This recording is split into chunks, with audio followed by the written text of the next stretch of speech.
And we are back. Welcome to another episode of the Get It Bucket podcast with me, your host, Chris LeBron, and here with my guy, Kevin Lucas. Kev, what's going on, my brother? Man, it's officially the first day that we will have March Madness games. I'm excited. I mean, these are just the first four end games pretty much in Dayton, but I'll take it regardless. It's been a few days since we've had some games, so week has kind of already been flying by fast. It's already Tuesday. I know it's still kind of early, but games will be here sooner rather than later. But I can't complain, man. Glad to be back and ready to rock, man. How about yourself? I'm good, man. I'm excited. Tournament time here. Filled out my bracket. We just talked about before. Did not overthink it like I did most years. We just try to do, make it like a science project and be like, well, this team doesn't. It's like, you know what? I'm just gonna go off my gut. I'm just gonna go off the gut, and we'll see. So in this show, we're gonna talk about a lot. We're obviously gonna talk about tournament. We're gonna get into teams under the most pressure. Who we feel like is potentially be that Cinderella team.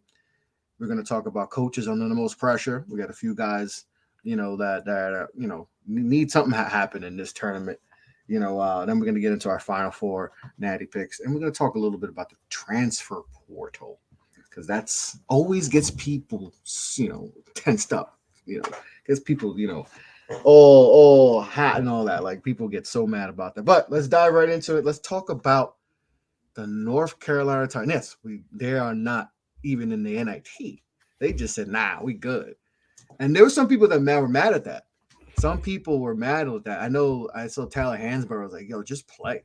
Like, why are you not just going to play? Like, I know the NIT isn't your standard at Carolina, but it's like, yo, just keep playing games. Certain guys just need that, just to get on the court, just play for next season, right? Because you got to evaluate for next season. So we can get into that. But, Kev, North Carolina did not have the season they wanted. They got bounced early in the ACC tournament. We kind of felt like they needed a run, at least the finals, but most likely they needed to win the whole thing to get it to obviously get in and get that automatic bid. And that did not happen for them. And they are outside, the tournament after being the number one team in the country preseason, being in the national championship last year. And, if they just didn't collapse late, blowing the biggest lead ever, I always love to say that because, yeah, you guys beat Duke in the final, but you guys blew the biggest lead in national championship game history. So always got to emphasize that.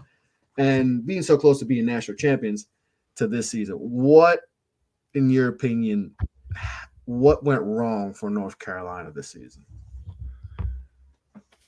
They went away from their identity. The main thing when you think of Carolina basketball, you think about playing through the post, which is kind of like an outdated way to play nowadays. Not outdated, but I won't say it's the most up to date way of playing. Shall I say? You want to run your system through your guards like always.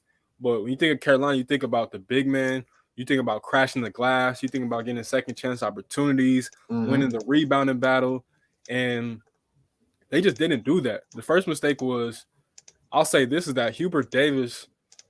I mean, and look, it's only year two, so he's gonna have some room to grow. I'm hoping that for the benefit of Carolina fans, that he learned from his mistakes this year. But I think the biggest issue he had and ran up on this year was that he didn't utilize his bench enough, and that was a big issue. He was playing all five starters between Caleb Love, R.J. Davis, Leaky Black, Pete Nance, and Armando Bacot way too many minutes, and you've seen, especially in that second Duke game at Chapel Hill, they just looked gassed. They looked like they were out of energy. They were out of breath. They was tired. And Duke just looked like they were full of energy. And when you're not playing your young guys earlier in the season to give them a chance to learn through their mistakes and play through their mistakes and get better, you're not giving them an opportunity. And so when a guy like Tyler Nickel, a 6'7" forward, I think he's like a top 10 all-time scorer in the state of Virginia, when he decides to transfer out like he announced yesterday, that doesn't surprise me. And if you're guys like Ian Jackson, Elliot Cadeau, Zayden High, who I know has already signed his national letter of intent, like, you got to really take a second look at that. Because if you're Hubert, like, I understand you want to have that seniority thing and all of that. It sounds great. But even with last year's team, the biggest problem with them was that they didn't have a bench at all. And they luckily got hot, so it kind of just, people forgot about that. But you don't need like 5 to 7 guys off your bench, obviously. But if you can get like a quality 2, even 3, that's perfect. If you can have a solid 8-man rotation, that's perfect. But they didn't even do that. And so I just think they completely went away from their identity. And even if Hubert's identity isn't necessarily synonymous with Carolina's identity, then you have to find something to build upon. But if I'm them, man, like if I'm Hubert, I ain't gonna lie. I hate to even say this because I just seen he deleted the social media, but you got to push Caleb Love out the door. You should try and retain RJ Davis and Armando Bacot and then start from there and figure it out from there. So I just think he overthought it. I'll be honest. I think all the expectations, all that pressure in your second year, it really just got to him. And now he just needs to be like, forget all that. Let's focus on what we got here and what we're building in here and the people that are in here with us daily, and let's build from there. But right now, it ain't looking too hot, man. Yeah, I think also a lot of the shots that went down last year just didn't go down this year, especially with Caleb Love. We know he's a volume shooter and he's not afraid to take that shot, but he shot under 30% from three this year. Under 30%. I think he shot maybe high 30s last year or something like that, but it was a significant drop off this year. It just didn't go in like getting Pete Nance didn't work out the way they wanted to, right? He, just didn't seem like he fit, what they were trying to do and all that. And Puff Johnson didn't shoot the ball well, everybody think he's gonna be his brother and all that, and just hasn't been that way, right? He's not his brother and all that. And Armando Bacot he's kind of he was the same, but just everybody around him just didn't hit the shot. The shots, some of the tough shots they made last year just didn't go in this year. It's just that simple. And just like you said, all the young talent they have, just they couldn't figure it out and all that. And they had abundance of young talent that they probably just didn't know how to figure out. And that's the difference why, we see with Duke, they were able to figure out their freshmen early on struggles, but you also, I understand new coach and all that, but they figured it out. They, Shire was able to figure out his young freshman because, he needed, was relying. Obviously Carolina as relying on their freshmen, but, they probably could have used more of that because they just couldn't shoot they were awful shooting the ball. Like they shot themselves out of games. And then they're going to look back, they're going to look back at especially some of the early losses, like they played Bama in that overtime game. They're gonna look back and just some of the shot selections they had. If they get that Bama game and they get that Iowa State game, right? Was the Iowa State game? Yeah, yep. The Iowa State game. Like they win those two, they're in. They're in the tournament, and they're gonna look back at just some of the shot selections. It just, to me, they just didn't. Some of the shots didn't go in like they were. They didn't have that luck. That luck wasn't on their side. Like it was last year, and it was tough. It was just tough and all that. And if I'm Hubie Davis, is like you mentioned, you want to get some of those guys from Williams era out of there and establish your own identity because even if he had won last year, it's going to be like, well, those are Roy's guys. That's Roy's championship, right? So you probably wouldn't even got the credit. So now. This is going to be his team. This upcoming, we're going to see what a Hubert Davis team is going to look like, because they're not as one and done as like Duke. Like Duke, we just see all the freshmen. So this is Shire's team. This isn't Coach K's team. Now there's some leftover like Roach and all, but this is Shire's team. Where Carolina, they still have a couple guys, Leaky Black's, senior and all that. Armando Bacot, some guys have holdovers from Roy's team. So Caleb Love, so. It just didn't go down this year. And, I know he just got there, but Carolina, like they can't be seeing Duke, doing what they're doing and having their new coach have success, especially if they make a run this year.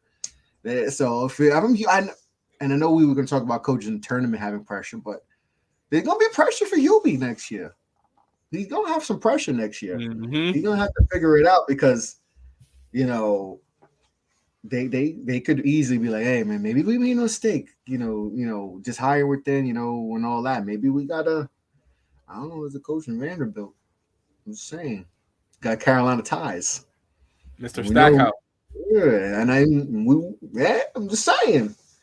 Mm-hmm. I'm just saying, you put a guy like that with that who knows how to relate to the younger, I'm just saying. I know Hubie was a hooper in the NBA. He played, but Stackhouse was different. It's very different. successful season in Vanderbilt and all that, and that's at Vanderbilt. Put him in Carolina. I'm just saying. Just saying. Carolina, we know how they are. We never know. But tough year for Carolina. They're not even enjoy the NIT. They just didn't stay at home. How do you feel about that of them turning down the NIT bid?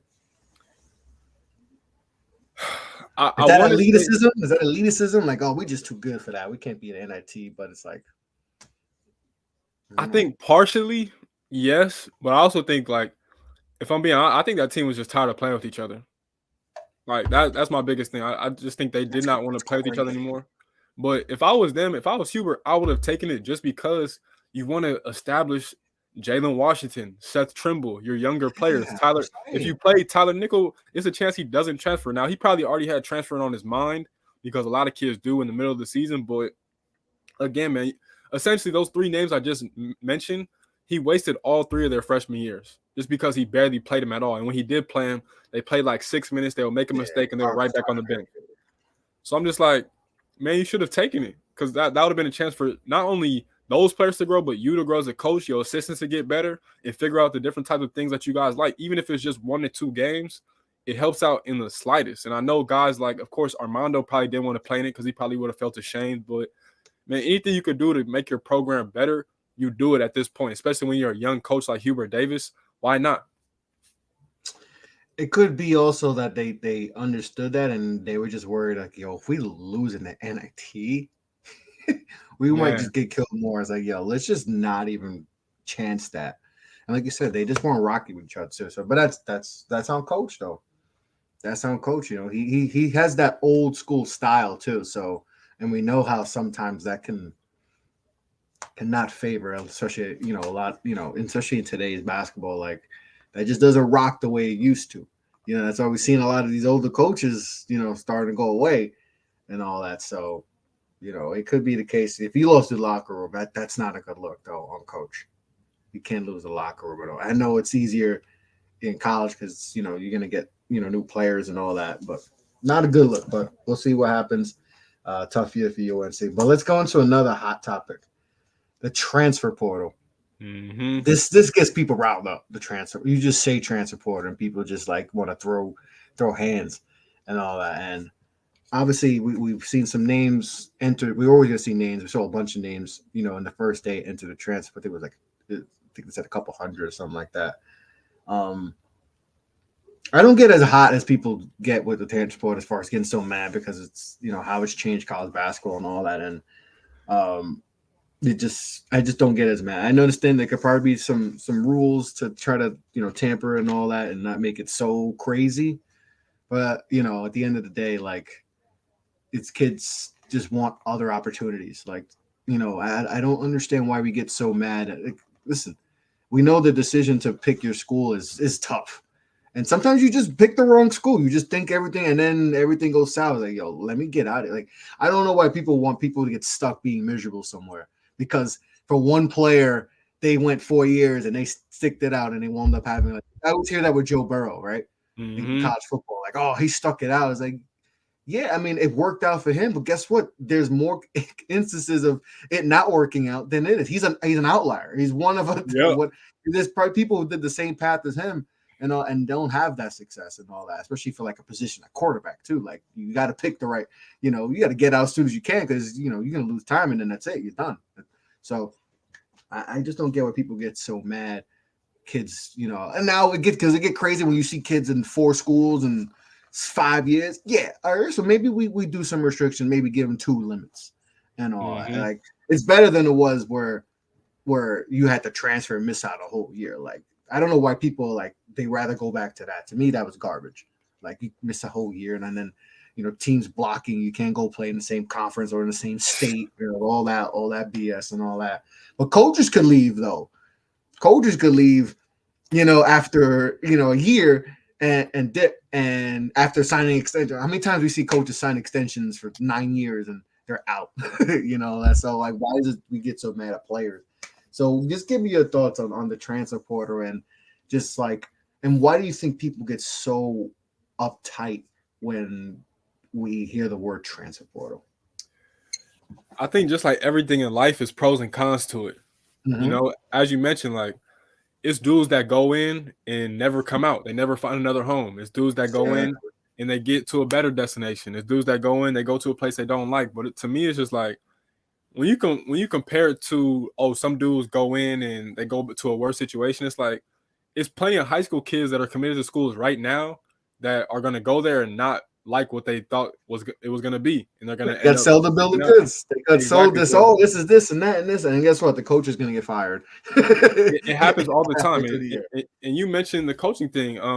Last time I checked, Chris Beard just got announced as the head coach at Ole Miss, He's and he got his just beat up third his job in fiance. like 5 years. Like, And he just beat up his fiance not too many months ago, which is crazy to me. But that's a whole different thing. But to me, I'm for it. As you mentioned, it can get out of hand sometimes. I think they just need to make it like a certain window. I think that would be the perfect thing. Don't just let it be like, oh, as soon as a team season ends, everybody can put their name into the transfer portal. AAU coaches are contacting schools to see who got the opportunities. Like, nah, like I think a week after the NCAA tournament is over, that first week of April is when you should have it from like April, that first week of April to like the next week.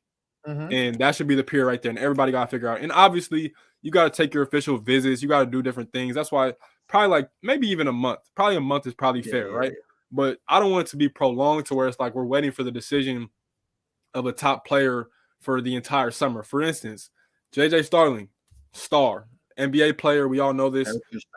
Just went from Notre Dame and he already committed to Syracuse not even 3 days later. So what that told me was that I know he was considering going to Syracuse when he was in high school. Yeah. And he probably already had in the back of his mind, like, damn, I should have just went to Syracuse from the jump.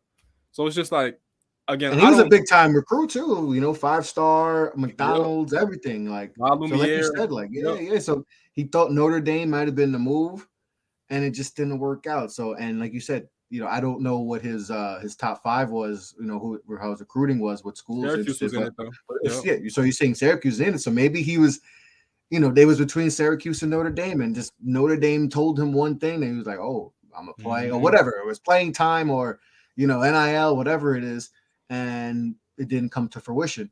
And we know he's a hooper because he's in the draft talks, right? You still hear about him, like, and if he did come out when not coming out, he could be considered it, but he's obviously thinking about his future and all that. And he thinks Syracuse,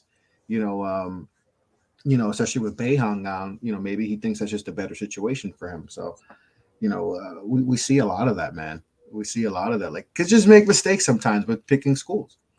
His top 5 was Syracuse, coming out of high school, that is. Syracuse, Duke, Notre Dame, Stanford, and Northwestern. You messed up. So, like, you messed JJ, yeah, you messed up. kids make mistakes, dude. Like, it happens. That's why it's like, I understand people's frustrations, and yes, the movement can get out of hand. I think, like, as of yesterday, it was like 173 names that put their it was like 200 plus names. Yeah, that last time I checked. So it can get out of hand, but again, like, it's only a limited amount of roster spots. And I hate when people say, "Oh, college coaches aren't recruiting high school kids as much." Like, obviously not. Yeah, because you want to get the dudes that are experienced and that know what it takes to win and be successful in college basketball. But it's not taken away from high school athletes. Like, yeah. It might a little bit, but it's not on some drastic change like people on Twitter are claiming it to be. Like, no, these schools are still out here recruiting the top tier talent in the country, regardless of level, whether it's NAIA, D2, whatever the case may be. So it's not that bad, man. People just always want something to complain about. Yeah, I truly don't think it's as bad as people are making it seem like it is. It's because you see the amount of names, and I think because of how people view the game of basketball now, we just think it's soft, that they assume kids don't want to compete, right? I think that's a big thing. Like, oh, they transfer, they don't want to compete. It's like, no, like, I do want to compete, but I want to play. Yep. Like, I want to play. I want to play in a system that I'm, it's going to be just going to use my talents the way I want. Because, you want to make it to the league, you got to, find somewhere that they're going to use your talents and showcase your talents and all that. So it's not a matter of kids don't want to compete. I don't think. I think kids want to play. Yep. I don't want to be on the bench for 3 years. Oh, I don't care if this player did it for 3 years and this senior year he broke out. All that. Look at his, his adversity and all. No, that doesn't work for everyone. I want to play. It's crazy. On top of that, too, is like the moment you put your name into that transfer portal, you're automatically cutting off the school you were already at. and you're taking a risk by pretty much going to a new school and practically starting over. So Yeah. some It's a risk. kids, Like you said, it's a huge risk because there's no guarantee that you're gonna get the school you want to, or you might get a lower exactly, score, and then you're like, oh man. But that's just life, though. Sometimes you just gotta take exactly, chances. So like, I don't get why people are like, oh, this is so bad. It's like, no, you're taking a risk. It's like anything in life. You risk going to another job. You risk talking to another job, and it doesn't work out. You're like, damn, I should have still where I was at. I was making a little less money, but I was happier and everything. It's like life. So as a young, this is the decision you got to make. You got to figure it out. You know, you got to take that chance. If it works, boom, it works. You end up like Joe Burrow, your number one pick and all that. But if it don't work, because he was on the bench for 3 years, Joe Burrow. You know, on the bench for 3 years. You think he was happy being on the bench? It's he stuck it out. You know, and he wound up when he could transfer, he transferred, and everything worked out. Look at him now. He may be $200 million man. You know, I'll tell you but right now. For another instance, I got 2 instances right now on the top of my mind. One is Joseph Yesufu. He used to play at Drake. He's currently at Kansas. Drake is a 12 seed about to play Miami as a 5 seed. And of course, obviously, Kansas is in the tournament. But Yesufu was a star at Drake. Now he's literally the 9th man on Kansas's bench, and he barely plays 10 minutes a game. Man. And then my second one is Matthew Mayer. Yeah, I'm glad you brought him up. Matthew Mayer was a national champion, the 6th man to a national championship winning team at Baylor. Now, I don't know what took place behind the scenes, but I could tell you right now that I think both of them would love to have each other just as bad right now with their current state and conditions, right? He's at Illinois now, and Baylor's biggest struggle, they're a mess, exactly. And Baylor's biggest struggle this year has been that forward spot that Matthew Mayer used to play. And Jalen Bridges has been playing better, but imagine if they had a Matthew Mayer who's been in the system for 3 to 4 plus years already. So it's just like you said, it's like anything in life, bro. You're going to take risks. You're going to make bad decisions. It's not the end of the world. Like, yeah, you might regret it for a little bit, but it is what it is, bro. We all make mistakes. We all learn from it, and it happens. So let it be. Kids make mistakes all the time. Exactly. It happens all the time, and it gives kids an opportunity to correct that wrong, you know? Hey, I thought this school was right. It just didn't work out. I don't want to be miserable. But we want people to be miserable for 3 years because that's how they did it back in. I think we just need to stop with that mindset and all that. And just like, I don't know, people getting hot. Transport gets people really mad. And like I said, there should be some restrictions and all that. But hey, if you don't feel like you want in the situation is good where you're at, then hey, you know, who am I to say you should stay there because and all that. And you know, it's not like it was back in the days and all that, right? You know, now you have an opportunity to leave. Hey, I'm going to put my name in. And if I don't hear nothing, then that's on me. That's my mistake. You know, like I said, it's life. This happens in life, you know, all that. Like, you know, we don't want kids to not get paid and all that, but just the coaches, but the coaches do like it just, I don't know. You know, it just don't make sense. People get mad at the stupid things. But you know, we're not going to get mad at. It's a tournament. Nope. And we're here. March Madness is here. Selection Sunday. We saw.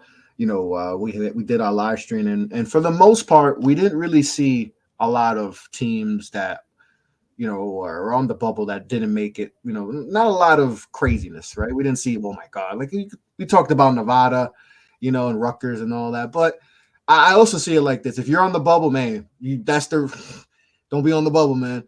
You know, if you're Rutgers, you should be sick that you lost 7 out of 9 or 7 out of 10 to end the season, like, and you lose to Minnesota.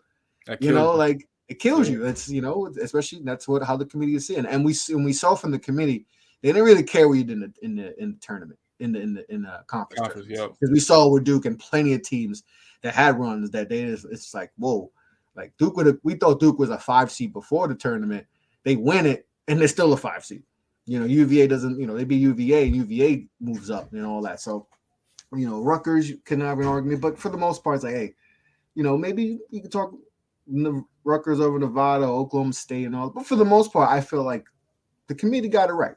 You know, maybe you can talk about seeding and placing and all that. That's a whole nother thing. But I feel like the committee did a solid job and all that. And if you're Rutgers, you should be. You know, you still got a lot of good things in the future. You know, they got some. Coach Pico got them in the right spot and all that. But let's get into it.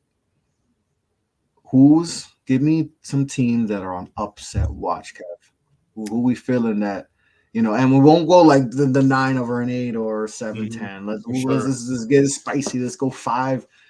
5 seeds versus 12 seed, 13 seeds, like the 4-13 matchups. So let's get spicy. Like, who we feel like could be on upset watch? You just mentioned them. Shout out the ACC, man. The Virginia Cavaliers are definitely on upset alert. Yes, they Um, are. that Furman team is really good. The Paladins got a lot of talent. Jalen Slauson won the He's good. SoCon. They got players, and they just play a connected brand of basketball. In Virginia, to me, I always say like their play style is so strange that literally every season it could take them to a Sweet 16, or like in 2018 they could lose in the first round of the tournament. Like that's just how it goes because they play so slow. It kind of backfires on them sometimes because it's like you're only putting up a certain amount of points. And if you're playing a team that can knock down shots like Furman can, they could run you out the gym. And remember, a few years ago they lost, I think, in the second round to Jason Preston at Ohio. And Oh, yeah. Remember that team made a like run. that happens. And so Virginia, they got to be careful, man, because as we see in the ACC tournament, like Reese Beekman got a little banged up, and that was a big, drop in their scoring. When Jaden Garter is not hitting shots, that's another thing. They need Armand Franklin to be consistent. Sadly, they lost Ben Vanderplas for the rest of the season, so he's done. Unfortunately, he was a big part of what they were doing, and so now they got to force Caden Shedrick back into the starting lineup. So I think Virginia is one. I would say Charleston over San Diego State, but I think those two teams are kind of even, so I'm not even going to go there. I say another one to watch out for is UNC Asheville over UCLA. Okay. All Yeah, that right. one's Talk more about that one because I think, and I did my brackets, and I'm just all right. 1 seeds, you just automatically click right there. Yep. They're in, right? And even though we should probably a little hesitant simply because UVA, they lost a few years back, so it's not as guaranteed as it once was, but. We, for the most part, I think most of us have 1 seed. But then the 2 seeds, I did the same thing. I assumed, boom, boom, boom. Then I'm like, hold up a minute. No. I shouldn't just assume.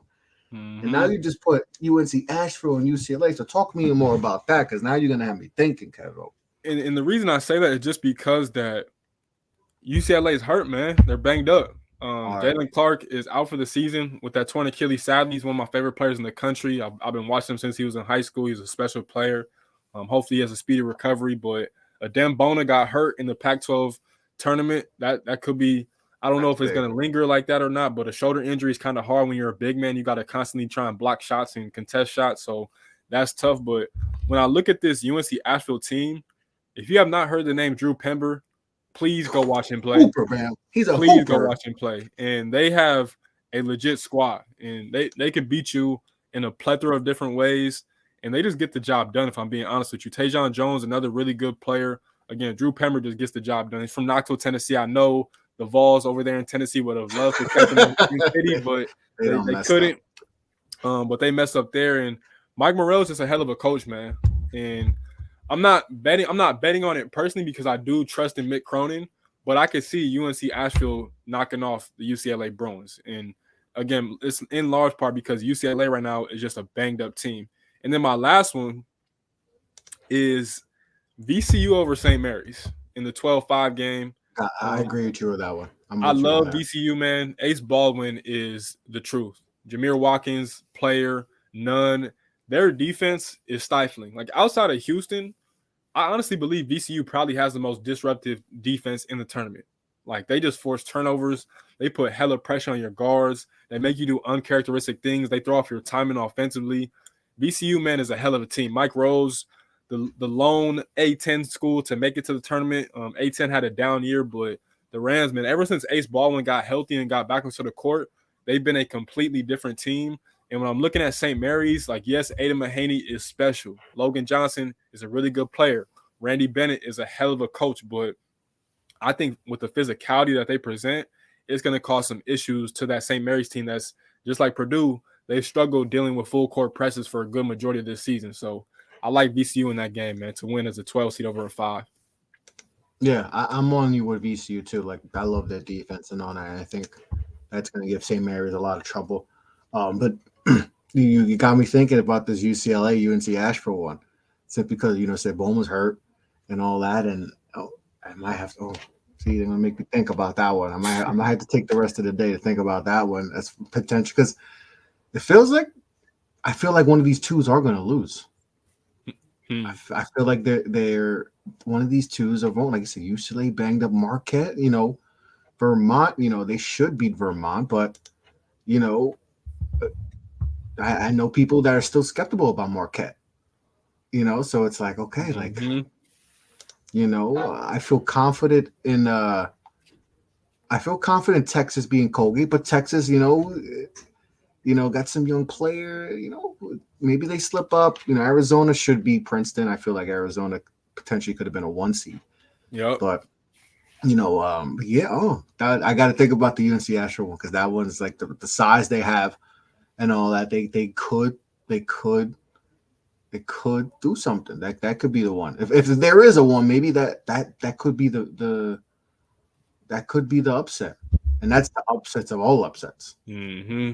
So see other like I said, I'm with you on VCU. I'm with you on VCU. I have them. Kennesaw State.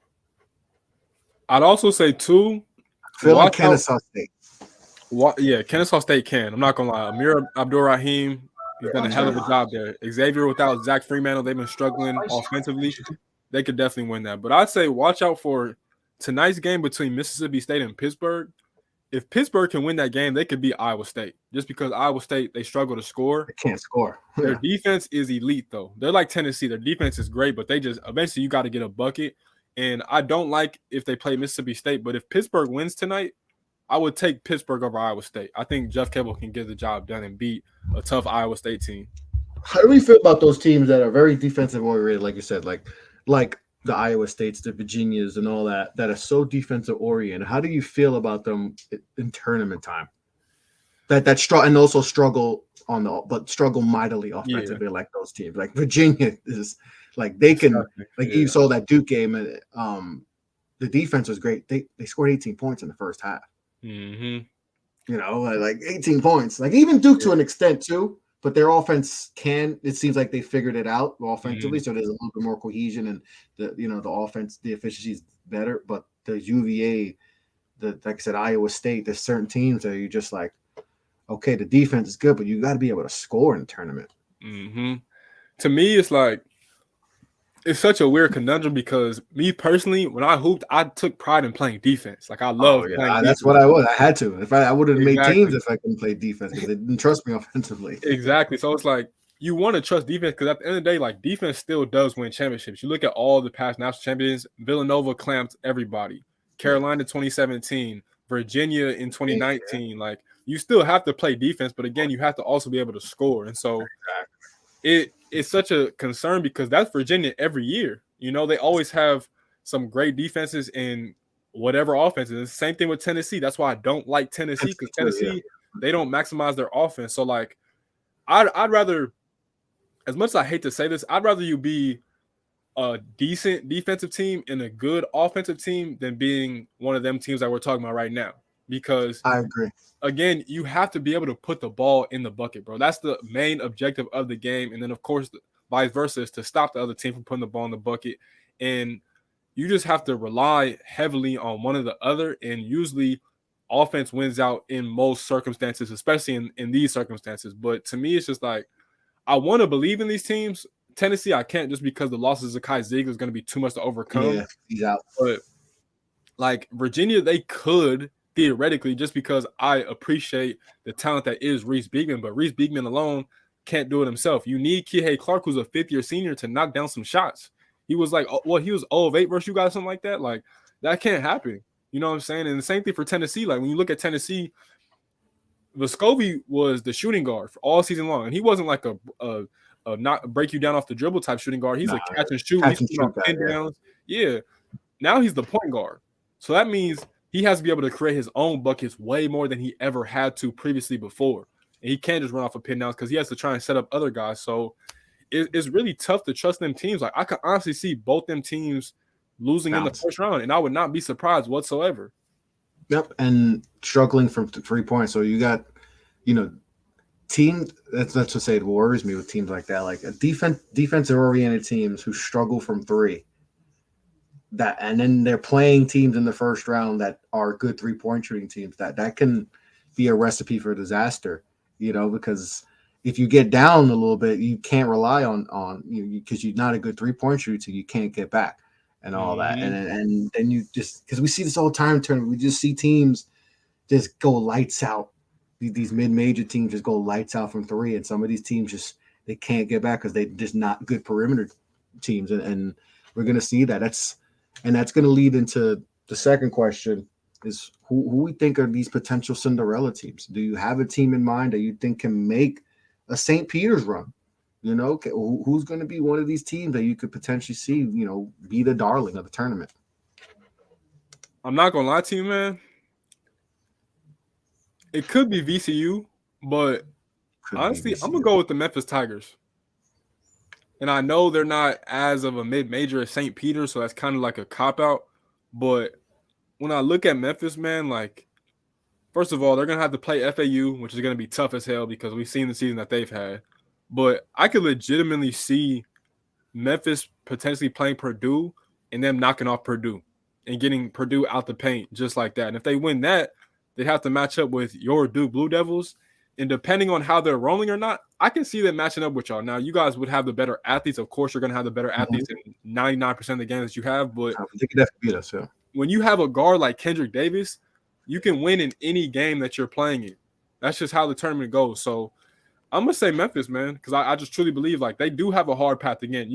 FAU is no joke whatsoever. It's a reason that even if they didn't win their conference tournament in the Conference USA, they were still going to make the tournament with an at-large bid. That's hard to do at a mid-major school. But Memphis, to me, I think they just have it. Honestly, I think they're finally putting it together. They beat Houston. Yes, it was without Marcus Sasser, but again, they played Houston down in Houston without Kendrick Davis. So they're battle-tested, and they know what it takes to win games. And I think, honestly, again, Memphis, I'm not comparing Memphis to St. Peter's because those are two very different levels of programs. If we're being honest, like a lot of people don't even remember that St. Peter's is in New Jersey, but I like this Memphis team, man. I really do. And I think regardless of how you feel about Penny Hardaway, this team has something.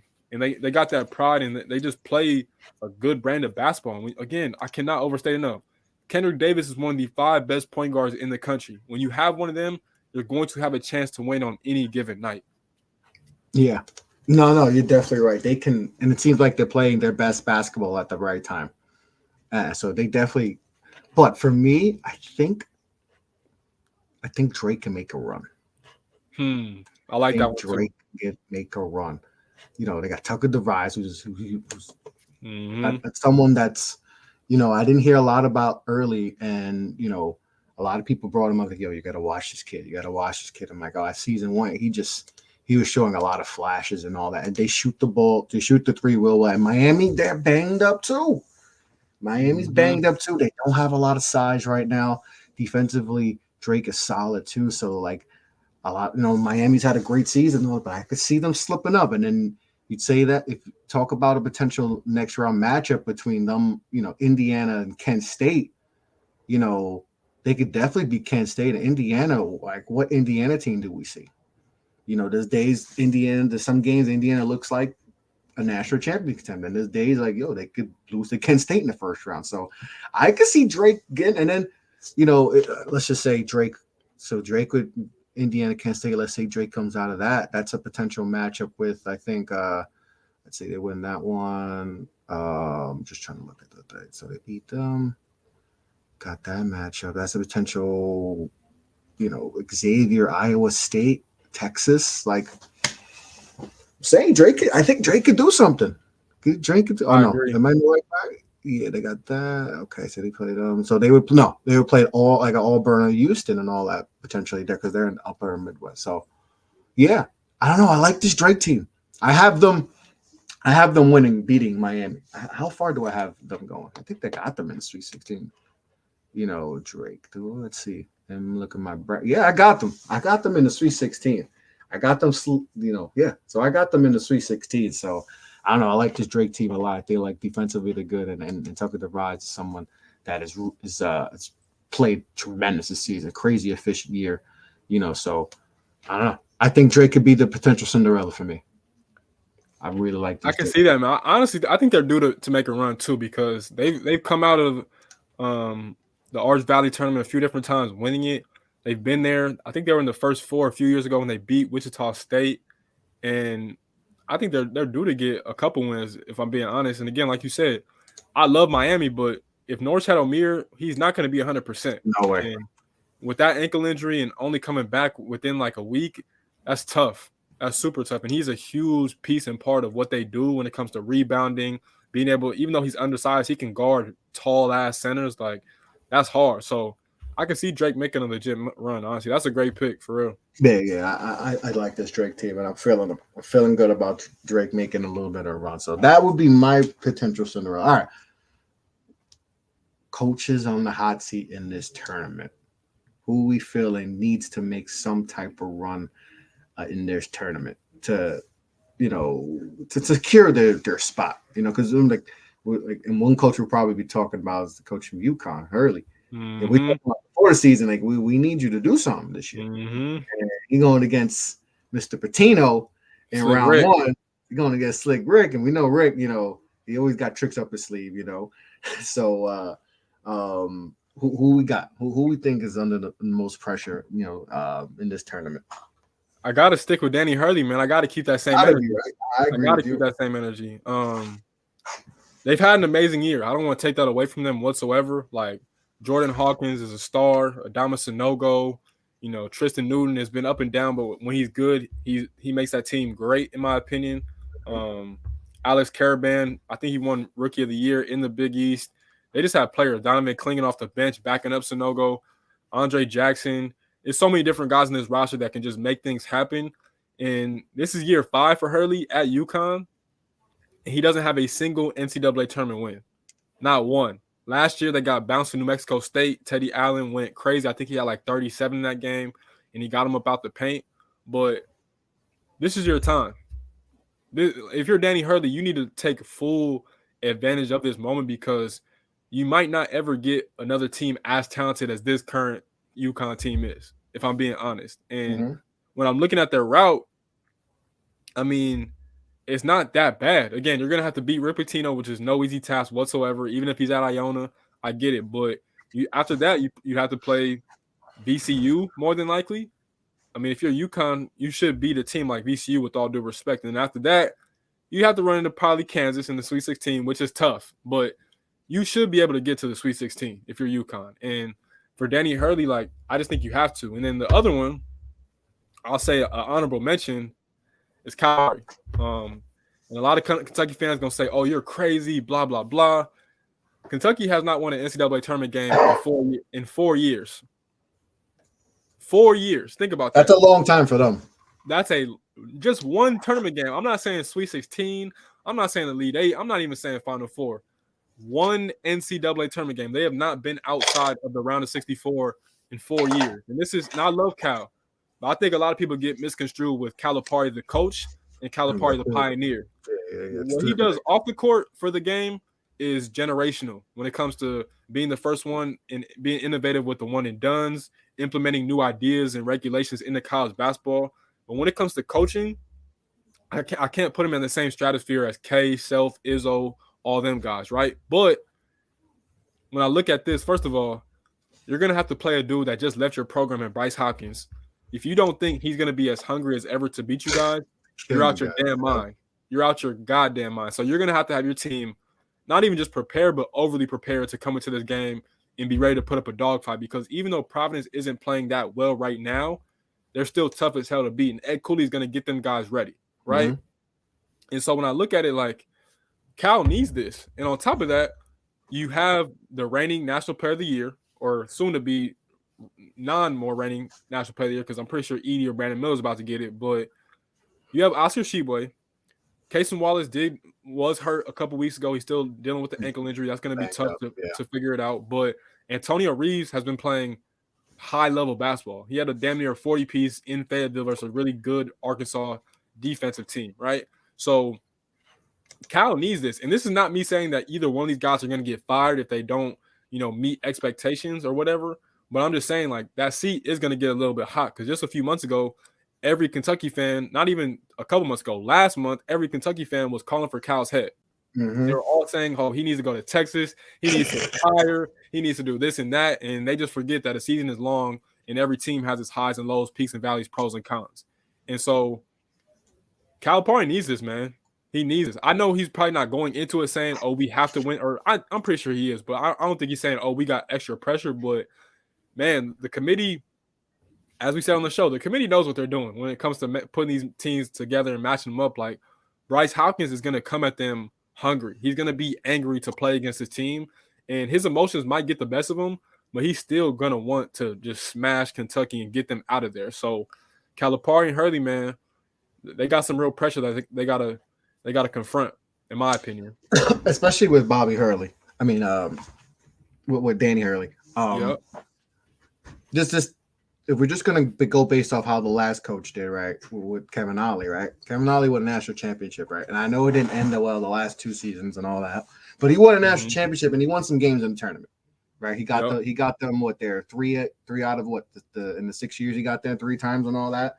Obviously, they would have liked more, but he able to do the twice. So I'm looking. He got them twice in the tournament, but won a national championship and won a game in the next one.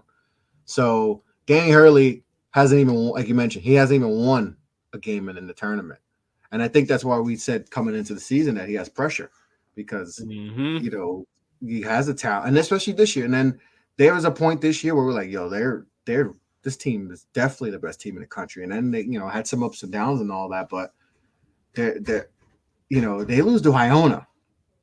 I don't know. They're going right. Look, if they lose to Iona, UConn fans are going to be right there saying, "Let's trade coaches right now." Yeah, and I was just about to say that. Like they might be like, "Hey, why don't we just get Pitino?" Pitino is. I don't care what Pitino says. Pitino's itching to get a better job, right? Mm-hmm. He's done a great job by him. In fact, he's got them in the tournament and all that, with back-to-back years, right? I believe, in the tournament, doing a great job. He's itching to get a Power 6 school job. He wants one. He's just got to be the right one. So if he beats them, I mean, UConn's really, it's going to be tough for Danny Hurley. I wouldn't be surprised if they'd be like, "Hey, man, we haven't done anything since you've been here." It would be 3 straight losses in the first round. That's just not what we're too talented to be that. So, yeah, I agree with Dan Hurley. I think Dan Hurley to me is the coach under the most pressure in this tournament because, too much talent on that team, and if they catch an L to Iona, it might be that seat gonna get real hot, especially if you lose to Pitino. Fast, yeah, fast. Yeah. And I wouldn't be surprised if they're like, "Yo, maybe we just got a prick, let's talk after the game, bro." Like maybe we, because there's some coaches out there that would be a good spot for them. But we'll see what happens. But yeah, definitely Danny Hurley under the most pressure. All right, Kev. Let's get into some of our brackets. Let's get in. Who do we got in the Final Four? Who are your Final Four selections? My Final Four selections are Alabama. I think this is what's going to happen. I think it's going to be Alabama versus Duke right there. I'm going to throw your Blue Devils in there, man. I think the way that they're playing, you got 2 guards in Jeremy Roach and Tyrese Proctor that can go get you a bucket. Dariq Whitehead, I think, could still only be getting better the more games that he plays personally. Mm-hmm. Derek Lively has found his confidence. Kyle Filipowski has been consistent all season. And John Shire seems like he finally figured out everything that needs to work, right? And then Alabama, they speak for themselves. Even though they've had all the off-the-court stuff, again, I cannot say enough rest in peace to Jamia Harris, but Brandon Miller's a stud. he's a star. Charles Bediako holds down the paint. You got 2 guards just like Duke and Mark Sears and Javon Quinley that can pass, shoot, dribble, and score and defend. Noah Clowney, I think, is going to be an NBA player very soon. First round pick. Same thing with Rodney Griffin eventually after probably next year as a sophomore. Like, they just have talent. And Nados has made a deep tournament run already. I believe they've been to a Sweet 16, and he knows a little bit of what it takes. So I like them. Then my other 2 teams are Houston, the Cougars. I think it's a storybook. It's a storybook setting for them. Everything about this to me is just perfectly lined up for Houston to make another deep run. They were in the Final Four in 2021. And they were in the Elite Eight last year, and they were literally a shot away from beating Villanova to get to the Final Four last year. And so when you look at, Marcus Sasser, who's a little banged up, but I think, honestly, with their path, the first few games that they're gonna play between Auburn and Iowa, and I think they play Northern Kentucky first. Like they could beat them if I'm being honest without Marcus Sasser. I think personally, but Jamal Shed, Tremont Marks, you got both them big dudes, Reggie Chaney, Roberts, Terrence Arsenault is Who starting has to it? play. Who was very highly thought of, this season, and Mhm. people thought we're going to have a bigger impact. But it seems like of late, he's definitely been getting more minutes and playing a little bit better. Exactly. And for all the NBA draft folks out there, do not let go of your Terrence Arsenault stock. He's going to boom next year as a sophomore. Believe that. I think he'll probably get right back into potentially Yeah. lottery conversations. But I just think the brand of defense that Houston plays, teams just have not been able to figure it out that much. The only team I've seen that figured out was that 2021 national championship Baylor team. And they just had hella guards that can go. And so I like Houston. And then my last team, facing a little bit of adversity right now. This might shock a little bit of people, but I think they have a very nice path to get to the Final Four, and that's the Horned Frogs of TCU. Mike Miles, Damian Ball. I believe they were a Final Four pick of yours first episode, if I'm not mistaken, right? Yep, they're my Final Four pick. And so I just think that when you have, again, 2 point guards that can both go, and losing Eddie Lampkin sucks, but if we're being honest, he's been hurt for majority of the season. He's been in and out the lineup. In the best game that they played, like Eddie Lampkin did play a little bit, but he got hurt in that game at Fog Allen Fieldhouse where they just blitzed Kansas on their home court. So I look at TCU, they're a dangerous team. So my Final Four is Duke versus Alabama. I'll have Alabama winning that game. And then Houston versus TCU, where I'd have Houston winning that game. And your national champion? The Houston Cougars, man. Final Four is in Houston. Jim Nance's last play-by-play calling the Final Four. He's a Houston alumni. Yeah, I just think it all lines up for Houston to do it, man. Kelvin Sampson, I think, is due for a national championship. He's been there multiple times in the last few years. And if any team could do it, I firmly believe this is the team to do it. You're right. And I went on Stu's show a few weeks back, or like a month back, and I said, I think at that point, I said Houston's going to win the national championship, but I don't have them in my Final Four. Don't have them in my Final Four, and that one was tough. My Final Four, I got the same one as you, on the left side. I got Alabama taking on Duke in my in that side going to the final. I think Duke just I like their path to get to the national championship. I don't even have Purdue coming out of the second out of the weekend. I do have Memphis. So I have them playing Memphis, and then Duke playing Kansas State. I think Duke has a nice path to the Final Four. Yep. If things go the way I have it, I think they have a nice path to get there to the Final Four. And I think Bama's just going to be too much for them. Brandon Miller, I just don't think they have anyone to stop Brandon Miller. So that one hurts, but I would pick Alabama. And then on the other side, I have Texas. Not mad the at Longhorns versus the Razorbacks. Oh, I like that one a lot. I'm not gonna lie to you. I like that one. I still like who they have. I think Walsh has been locking up people. I think Black is going to be able to get to the cup. I will this tournament. Nick Smith Jr. is getting healthy. Ricky Council, they got guys. I love the talent. I trust Muss. I know people don't trust Muss. I trust Muss, even with this talent. And they are not your typical 8 seed. So I have them beating Kansas in the second round. I have them beating UConn. I have them beating UCLA. I think they make the run, and because I had them in the Final Four coming into the season, so I was like, you know what? Let me ride with the Razorbacks. I feel like they'll get it together, and figure it out tournament time. It's gonna be a tough game versus Illinois, but to me, they're better than Illinois. So, and then the Kansas game, I feel like they can do enough to force them to take some bad shots at Kansas and get it done. And I'm going with Arkansas in playing Texas, with Arkansas winning that game, going to the national championship. We got Bama versus Arkansas in the Natty. Ooh. And the Alabama Crimson Tide roll tide. Brandon Miller, Final Four most outstanding player, and Alabama as the national champions. I know that's you're not gonna see a lot of Arkansas, and they could get bounced in the first round and mess up my whole damn bracket. Mm-hmm. But I don't know. It's just something I've been with them all year, Yep. and I'm gonna ride with them. You know, so I'm going with the Razorbacks to get to the national championship, to get to the Final Four. So that's my Final Four. We got the same Alabama, Duke on the Mm-hmm. left side. On the right side, I got Texas and Arkansas, and you had Houston versus who'd you have? TCU. TCU, and that hurt for me not have TCU, but and you had Bama versus who? In the Houston. With Houston versus winning. Yep. Houston winning the national championship. So that's our picks, our Final Four. Kev's got Houston. You know, like I say, that's Coach Sampson. That's his last thing, right? That's that Yep. national championship. That's been eluded. That's for a lot of coaches.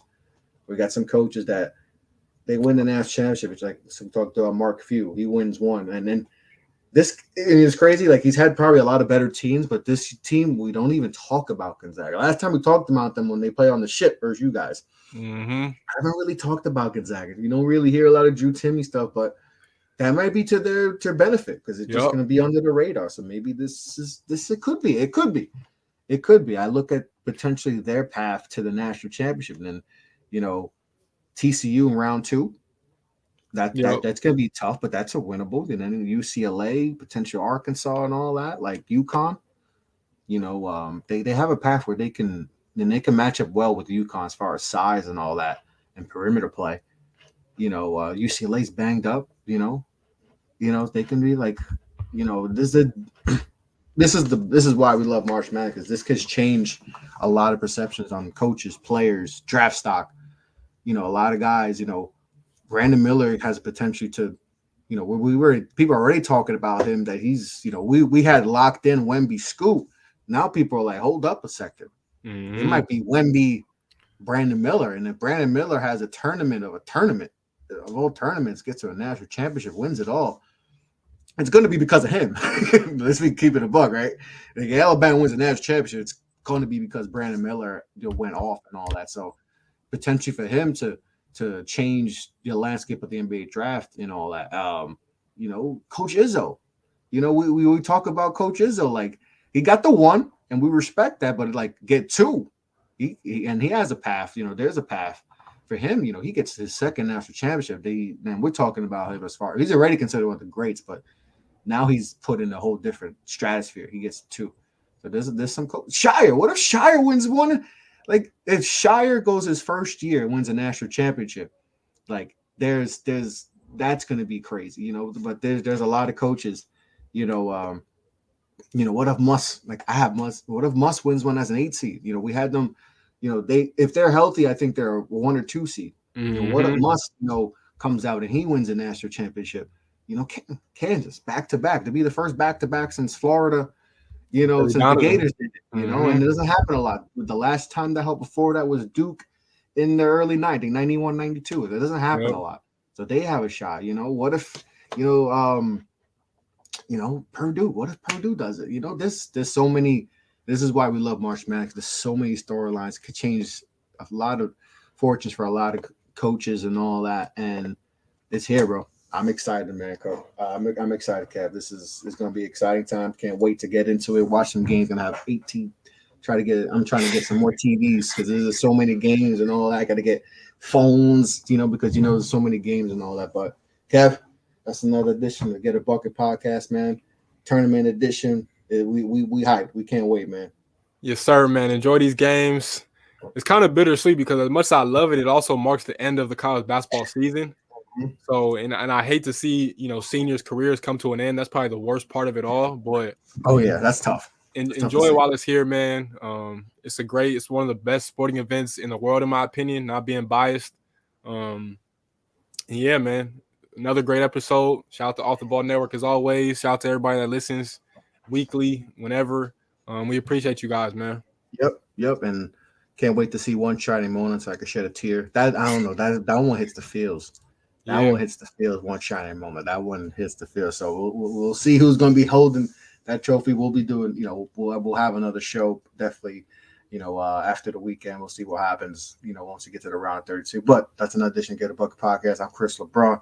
That's Kev Lucas. follow us on Twitter and all that for more updates and all that. But be well, be safe, take care, peace out.